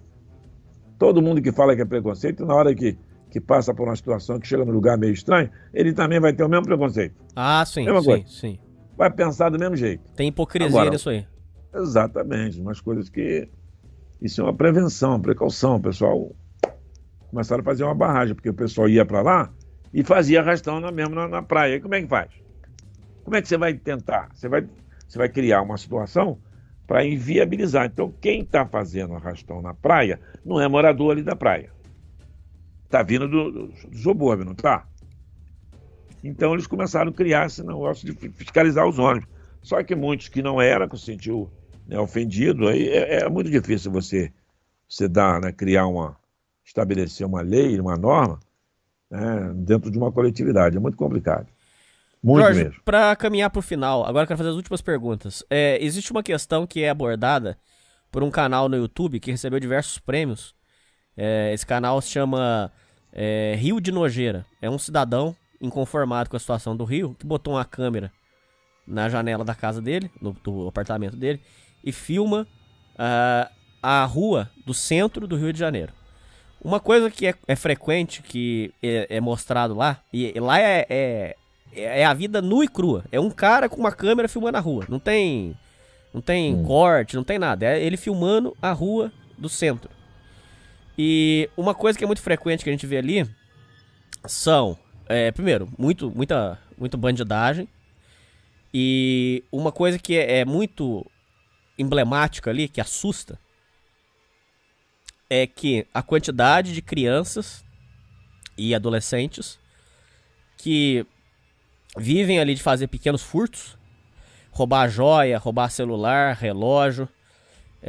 Quando eu falo roubar, em muitos dos casos não é nem a mão armada, não. Tô falando de passar correndo e tomar sacola. Eu sei, é furto mesmo, sei. E é muito mostrado que essas crianças estão sempre balançando uma garrafinha. E aí esse negócio de ficar balançando a garrafinha é o lança. Porque eles estão viciados no lança. Antes, anos 90 e 80, era cola de sapateiro. Agora, o que tá na onda é o lança. Então são crianças que vivem ali de roubar e para comprar o lança e fica ali balançando a garrafinha e cheirando. Então eu queria entender uma coisa. Essa realidade, ô Jorge, já era demonstrada num filme dos anos 80 que era o Pichote. Pichote já retratava a realidade das crianças marginalizadas do Rio de Janeiro. E hoje a gente ainda vê isso acontecendo, que são a formação desses grupos de crianças e adolescentes que praticam furtos ali e vivem ali vivem, modo de dizer, né? Sobrevivem ali dos furtos e para comprar essa droga. Então eu quero saber algumas coisas. O que você sabe dessas crianças? São crianças abandonadas? São crianças? É a mãe que solta essas crianças? Essas crianças têm casa e eles aprontam de dia e voltam para casa à noite? Isso que eu queria saber. Quem são essas crianças? Fruto de que são essas crianças? Quando você anda no centro, esse tanto de criança e adolescente pedinte, roubando, usando drogas, quem são essas crianças? Da onde surgiram essas crianças? Conta um pouco pra gente. E uma coisa que você tem que falar, Jorge, isso aí já era retratado num filme dos anos 80. Hoje, ainda é visto isso. Como é que esse problema ainda não foi resolvido? Uma coisa revoltante dessa, uma situação degradante dessa. O que você tem pra falar sobre essa situação dessas crianças e adolescentes que vivem da criminalidade e que já estão tão novas, viciadas na dependência química? Olha, Hernani, isso é uma situação que ela já dura por muitos e muitos anos. Isso é digno, assim, você quando vê aquelas crianças, você fica triste porque você olha e você não vê assim um futuro para aquelas crianças. Mas como isso acontece, rapaz? São meninas que são criadas num regime de pobreza total, pai dependente químico, mãe dependente química. Então, nasce aquelas crianças onde que não tem estrutura nenhuma. Então, vai crescendo, então aquela criança cresce que não tem amor de ninguém, vive assim, vai crescendo igual você planta batata e chuchu. Não tem, assim, respaldo familiar nenhum. E aquilo vai proliferando, então o que acontece? Não tem, que dorme na rua, dorme debaixo no chão, bota. Então, aquilo ali você olha, você não vê. Aquelas crianças não têm amor de ninguém. Não tem amor de ninguém. E, infelizmente, isso cresce muito. Porque isso vem da periferia. Né? E onde que a estrutura familiar não existe.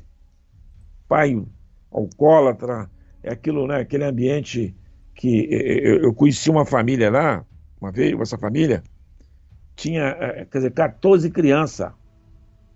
14 crianças. Aí uma era filha da outra, que a outra era filha da outra. Olha, rapaz, um negócio complicado.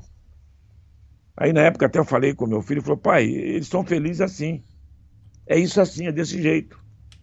Isso não é felicidade, pô. Não, estou lhe falando, eles são felizes assim.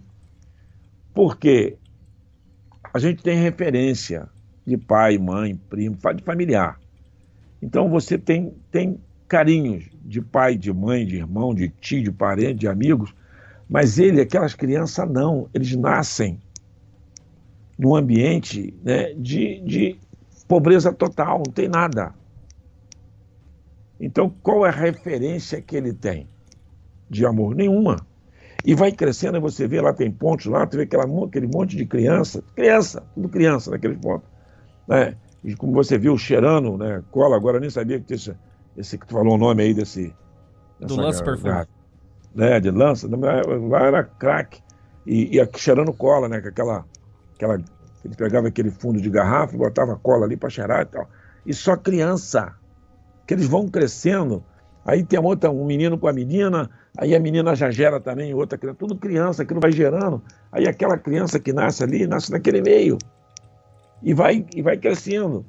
Então, isso, só o governo que poderia, não sei de que maneira, o governo municipal, estadual, federal, porque não tem outro jeito, aquilo ali não. Certo? Você olha, você vê que não tem jeito. Como é que tu vai pegar uma criança daquela para criar, para tua casa, para tirar dali? Como? É complicado, né? Nós temos exemplo aí dessa deputada aí, Flor de Lins. Ela pegou aquelas crianças que sobraram daquela chacina lá da Candelária, né? Hoje deu no que deu. Então é muito difícil. Você olha. Mas como é que isso não foi resolvido ainda, Jorge? O que está faltando para ser resolvido? Mas isso é uma questão política. Isso é questão política. Certo? Isso aí não tem outro jeito. Tem que se fazer, mas é uma questão política, não tem como resolver de outra maneira. Tem como. Você olha, tu chega lá no Rio, tu para o carro num sinal, é um monte de criança. Um monte de criança. Você olha assim, você... Certo? Tem gente que diz que é tipo uma espécie de um exército. Toda esquina tem criança. Agora descobriram, agora é um papel lá, eles botam um papelão, escrito no papelão lá, que é para comprar 1 quilo de feijão, 1 quilo de arroz, que realmente aquelas crianças passam fome. Né?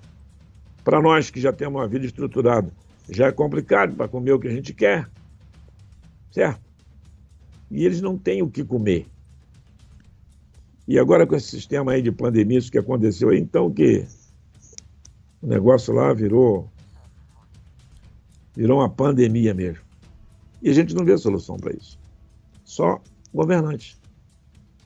Estadual, então você acha que falta interesse do órgão público resolver? Isso é interesse das pessoas que convivem no órgão público. Porque o órgão em si, Ele está lá, ó. As pessoas é que têm que ter interesse de resolver. Não o interesse de resolver o salário dele. Aí é complicado, pô. As pessoas querem resolver o problema do seu salário, não o interesse de resolver o problema em si. Porque o problema, amigo, é muito difícil. Se houver interesse, né, dos governantes de trabalhar em cima disso, de sanar isso, eu acredito que você não vê esse interesse, você não vê essa situação, tu não vê. Então, tu olha lá, tu vê que não... Como é que vai curar isso? Como é que vai tirar esse menino dali? Como? Como é que tira aquelas crianças? Mas a questão não é essa só, Jorge. A questão é que, por exemplo, a criança já tá viciada em droga. Tem como mudar essa criança, será? Não sei se tem como. Mas deixa eu te falar. Você falou que isso é desde 80, né? Sim. Então, uma criança que em 80 fazia isso, se você colocar números, de 80 para 2021, são 41 anos, não é isso? Sim. Então, se ele tinha 5, 6, hoje 50 anos, essa criança, não existe mais essa criança. Não. A Provavelmente criança não. não existe. Então você tem que cortar a criança hoje. Tem que resolver ela hoje. Se resolver a criança, não vai resolver de hoje para amanhã. Só que se você resolver o problema da criança hoje, essa criança não vai ser quer dizer, essa, como você falou, está viciada, tá não sei o que, tu segura ele. Mas dali para trás você não deixa mais existir. Não pode deixar existir crianças nessa condição. Entendeu? Entendi. Resolver o problema da criança que está pequena, que vai ser uma adolescente amanhã. Eu lembro que em 1970, quando o Pelé fez o 1000 gol, que ele pegou a bola assim no fundo da rede, ele falou isso. Tem que resolver as crianças, tem que cuidar das crianças. 1970. 1970. Pelé, quando fez o 1000 gol, ele na rede lá falou isso. Pelé, isso aí que você conhece, é Edson Arantes do Nascimento. Então, se resolver o Brizola, Leonel Brizola, quando ele fez junto com Darcy Ribeiro o projeto lá do CIEP, que hoje nós chamamos de Brizolão, era para fazer a integração da criança, um local onde a criança comia, bebia, né, entrava de manhã, estudava, né, todo negócio muito bem elaborado. Mas está lá o projeto, certo? Capenga.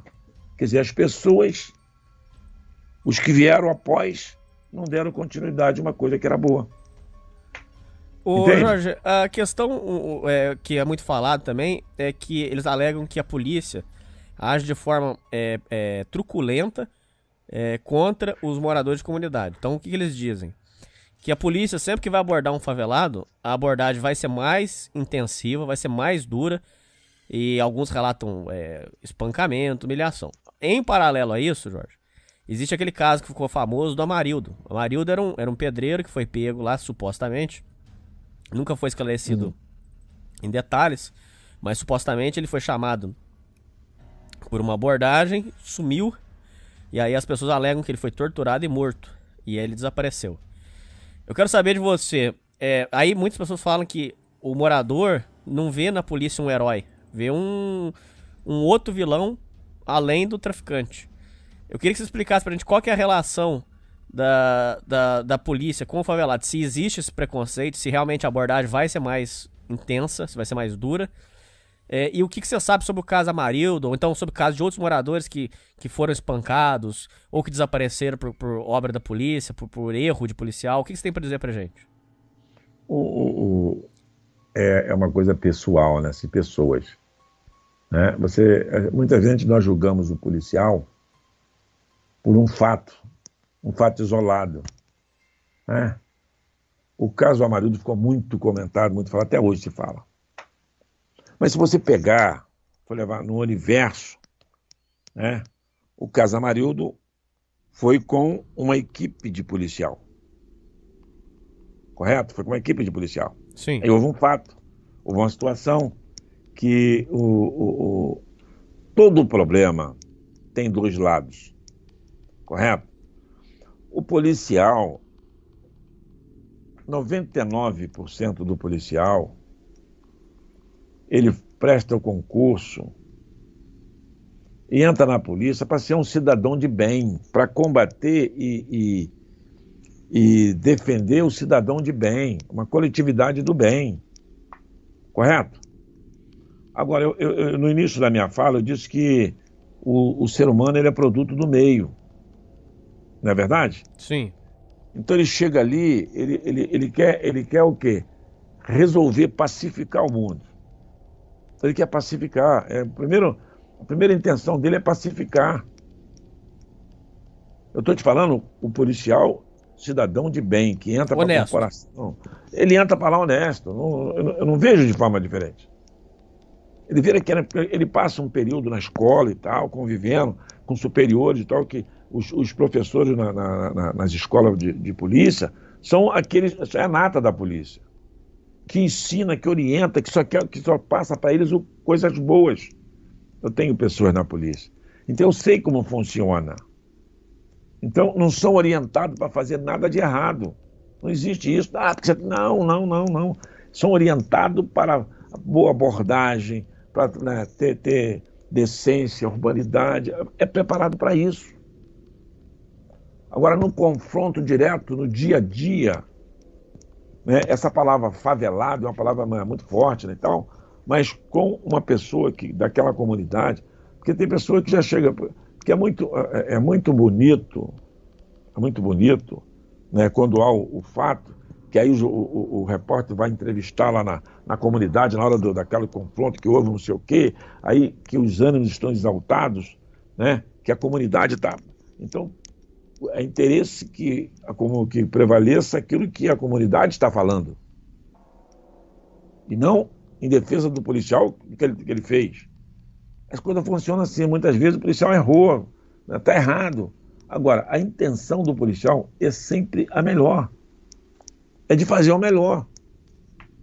Porque ele tem mais a perder. Correto? O policial tem mais a perder. Agora, é muito comum as pessoas crucificarem o policial por um ato de um policial que foi negligente, que né, se perdeu, que passou para o outro lado, né, que fez uma abordagem que não deveria ser feita, que não era para fazer assim, não era para fazer com violência, e que tem muitos muitos cidadãos da comunidade que ele é rebelde. Ele quer confrontar, quer encarar. Não colabora, vamos colocar assim. Não colabora. Porque o policial não pode chegar, meu querido, por gentileza, por favor, você pode... Não, é complicado. Uma abordagem que o policial faz, querendo ou não, pode até não ter uma violência física, mas vai ter uma violência em atitude. Né? Que é o quê? Para impor respeito. Levanta a mão, bota a mão na cabeça, senta, vira de costas. Ele vai ter uma abordagem de linguagem um pouco áspera. Ô cidadão, por gentileza, senhor, por favor, bota a mão na cabeça. Olha, por favor, bota a mão para trás. Não, senhor, por gentileza. Ele não tem essa linguagem, ele não vai usar. Porque na hora que ele vai abordar um cidadão, uma pessoa, né, quando ele já faz a abordagem, que ele já está desconfiado, o camarada está armado, não sei o que, uma série de coisas. Então ele já vai com a adrenalina lá no alto. Não vai ser uma coisa assim formal, vamos colocar assim. Não é. Então, agora, infelizmente... Tem uns que não pensam assim. Nós vimos aí esse caso aí desse policial americano lá que matou. Né? Então isso aí é... Entendeu? Só policial, é o homem, é o ser humano. Agora, entendi. A gente faz um julgamento, né, assim, por todos. Não, a polícia é violenta, a polícia do Rio de Janeiro mata. Mas ninguém fala que a polícia do Rio de Janeiro é que mais policial morre. Ninguém fala isso. Temos dois lados. Dois lados. Que o negócio lá está violento, tá, mas como é que faz? Se a bandidagem está tudo de fuzil, vai pedir por favor para ele entregar o fuzil? Vai? Tem como? Ô Jorge, para a gente encerrar, eu queria, por favor, para que você falasse, você como pastor, é muito falado sobre a importância das igrejas evangélicas nas comunidades, porque dizem que, primeiro, que eles ajudam muitas pessoas. Tô falando das igrejas sérias, que ajudam muitas pessoas e que dizem também que hoje a igreja evangélica é uma forte arma contra o recrutamento do tráfico, porque diz que O que é falado pra gente, que o jovem crescido em igreja evangélica, em igreja, não vou colocar igreja em geral, diz que o jovem que cresce em igreja dificilmente o tráfico vai conseguir recrutar. E outra coisa que é falado pra gente é que as comunidades fazem um trabalho também de ressocialização, ou seja, de captar meninos do tráfico e fazer eles aceitarem Jesus, voltarem para uma vida normal. O que você tem para dizer sobre o trabalho que é feito das igrejas em comunidades, por favor? Olha, essa é uma área de atuação que eu conheço bem, né? Porque o que acontece, a bem da verdade, todas as igrejas, o propósito da igreja é propósito sério, muito sério. Quando eu conheci centro de recuperação,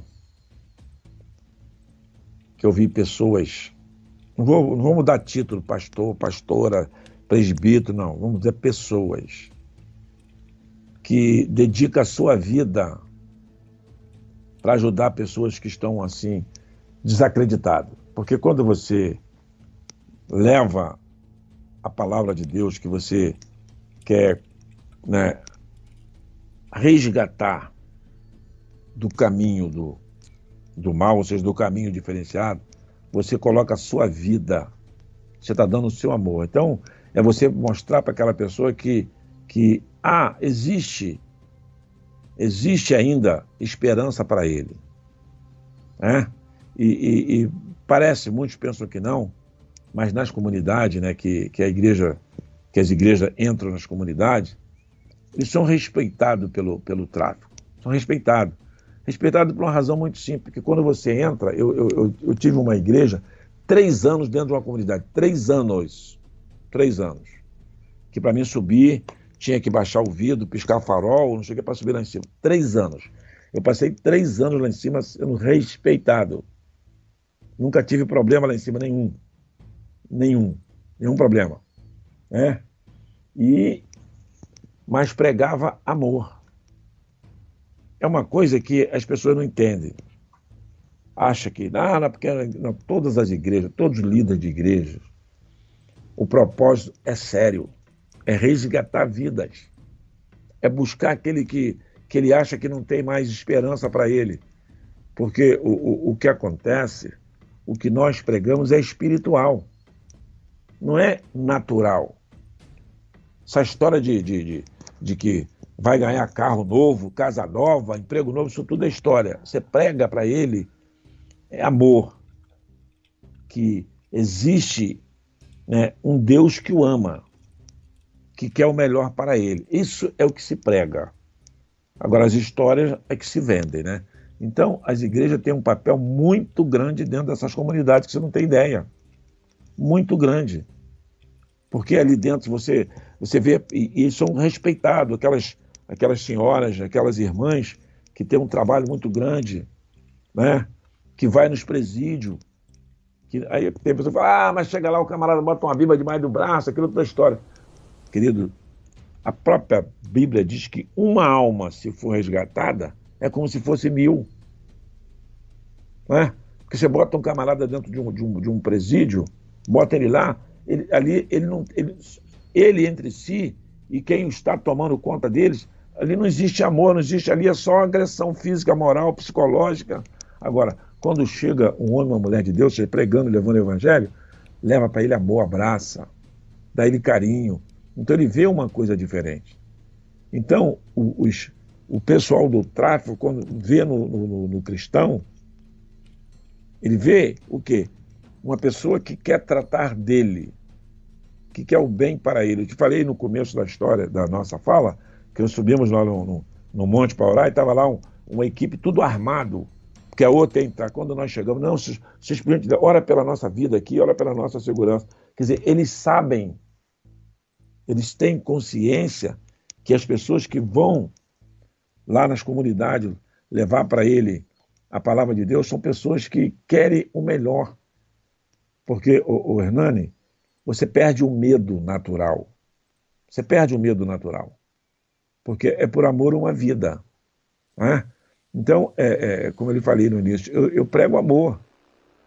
Agora, eu sou num período que quando eu não era evangélico, eu sei como funcionavam as coisas.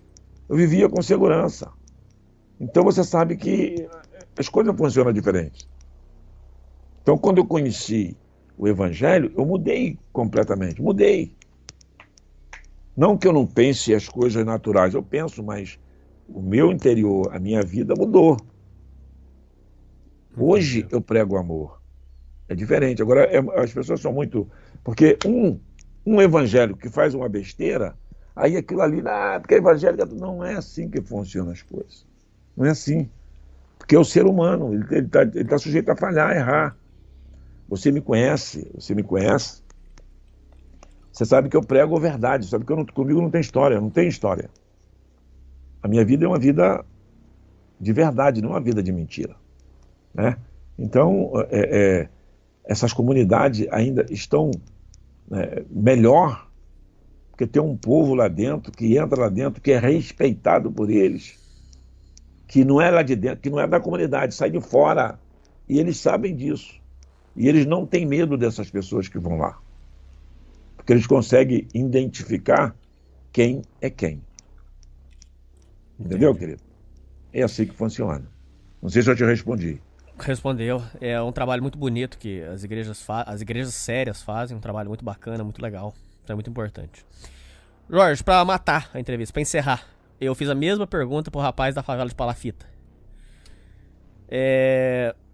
Quando você analisa, Jorge, quando você olha a situação, vou colocar assim, ó, a situação do Brasil, a situação do Rio de Janeiro, quando você analisa o espectro geral, você acredita que favela é um negócio que tá caminhando pra acabar? Ou você acha que a tendência da favela é aumentar? Você acha que em breve vamos ter mais favelas, vamos ter mais construções ilegais, vamos ter mais favela? Ou você acha que a favela é uma coisa que vai virar passado? A favela, ela vai mudando, né, os aspectos, construção, vai mudando uma série de coisas. Mas o que acontece? O povo menos esclarecido, menos favorecido, né, ele procura se aglomerar, não tem jeito. Agora, as favelas vão melhorando. Uma comunidade aqui que tem aqui, numa cidade muito conhecida, que é São José dos Campos, temos ali o Campo do Alemão, é um negócio, é uma favela diferente, é uma comunidade diferente. Uma pessoa que vem de uma favela do Rio de Janeiro, que chega ali no Campo dos Alemães, não diz que ali é favela. Porque não é favela. É uma coisa organizada, né? Ali tem tudo que uma comunidade, que um bairro precisa ter, ele tem. Aí se você for numa do Rio de Janeiro, você vai dizer, pô, mas peraí, mas você está lá não é favela.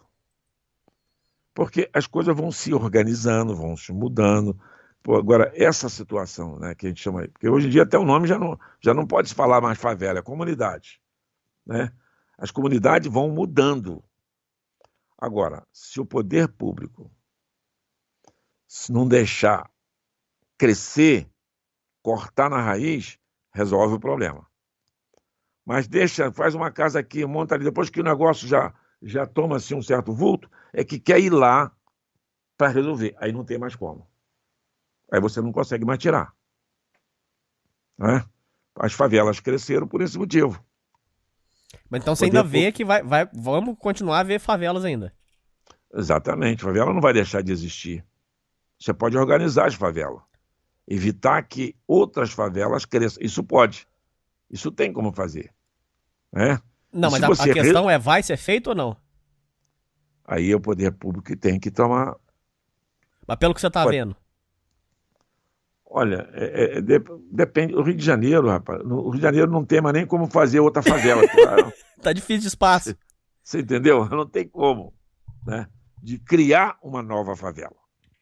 Porque as que estão lá, assim, você falou em Palafita, ali na Maré, antigamente era Palafita. Né? Essa que eu te falei que tem 150 mil pessoas lá morando. Era Palafita ali, ó. Hoje em dia tu vai lá, não tem mais isso, não. Hoje em dia tem sobrado lá. Não, tu entra lá dentro da favela, tem carrão lá dentro, só carrão lá dentro. Entendeu? Então, as coisas mudaram. Ninguém vai morar mais em Palafita aqui no favela. Isso não existe mais, não. Isso não existe. Favela no grande centro de Palafita, acabou isso. pessoal vai morar um em cima do outro lá, mas não é. Entendeu? Agora, é igual as favelas aqui em São Paulo. Se você observar, ninguém quer fazer favela no interior. Você vai no interior, você não vê favela. Muito difícil. Entendeu? Porque lá o pessoal faz a casinha dele humilde, direitinho e tal. Aqui não, quer morar um em cima do outro. Quer estar todo mundo perto da confusão. Entendeu? Então, o poder público ele tem que cortar, não deixar criar. E tentar organizar o que existe. Entendeu? Aí você tem como fazer, porque a renovação de pessoas, correto? Vai se renovando. O bandido não fica velho, bandido. Entende? Não, mas então, mas peraí, só pra explicar então. Você acha que favela vai continuar existindo, só que ela vai se modernizar? Vai se modernizando. Mas vai continuar pessoas fazendo novas favelas, é isso? É que eu estou lhe falando, no grande centro, você tem como cortar, não deixar crescer mais. Um exemplo, favela do Vidigal. Lá não vai crescer mais, da Rocinha, não vai crescer mais. Não tem Porque como não crescer. tem como. Não tem como. Entendeu? A Rocinha está lá há quantos anos? Então a Rocinha muda lá o líder, mas não sei o que e tal. É um negócio organizado. Certo? Vai lá. Agora, tem como o quê? Não deixar crescer mais. Isso você tem como fazer. Poder público pode fazer. Agora tem que ter interesse de todos os três poderes. Aí funciona. Agora, não tem jeito. Bom, Fora disso, e não é um trabalho assim, um trabalho rápido. Isso é uma coisa que é um trabalho lento, mas se for organizado... vai demandar de várias gerações, vamos colocar assim. Isso. Tem como resolver. Entendeu? Eu vejo assim. Né? Entendi. Então Agora, você tá otimista. Estou otimista. Eu creio que acho que eu não vou conseguir ver isso, esse sonho, né? Mas outras gerações podem com certeza ver pensar que tem jeito. Bom, então o link do canal do pastor Jorge Manuel Santos vai estar na descrição. Peço que vocês acessem. PR Jorge Manuel Santos. E sempre para ouvir uma palavra de conforto, uma palavra... Uma bênção. Uma bênção, com Depois de um programa pesado desse é uma bênção, né? Aleluia, glória a Deus. Bom, eu quero agradecer vocês ouvintes. É isso aí, Jorge. É isso aí, ouvintes. E falou!